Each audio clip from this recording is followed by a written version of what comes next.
Untungnya kali diselesaikan di awal. Dari sekarang. Anyway Mas, tapi aku penasaran. Mas Anies kan dengan dunia pendidikan kan cukup erat.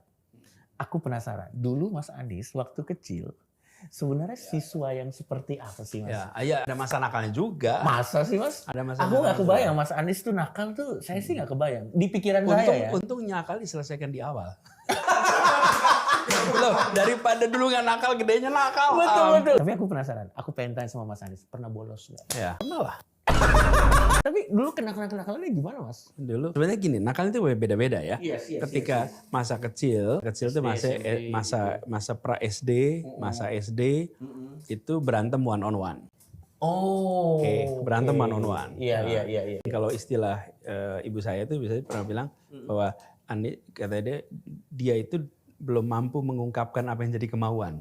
Belum mampu ngobrol dengan orang dengan baik. Karena itu kalau ada yang berbeda, berantem tuh. Iya. Dan berantem. Dan ibu tuh berkali-kali dipanggil ke sekolah. Ya, ada masanya, Mas. Ya, sampai SD kelas 1 sampai 3 itu. Dia sering dipanggil. Dan ibu tuh bilang malu kalau dipanggil itu.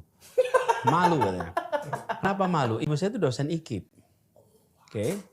Nah, guru-gurunya itu rata-rata alumni IKIP. Karena sekolah saya itu, sekolah kalau sekarang kalau di sini namanya lab school. Bayangin, ibunya dosen di IKIP, anaknya berantem. Nah, jadi waktu itu saya juga berantem. Kenapa saya juga suka berantem? Karena saya mengidolakan Muhammad Ali. Love him.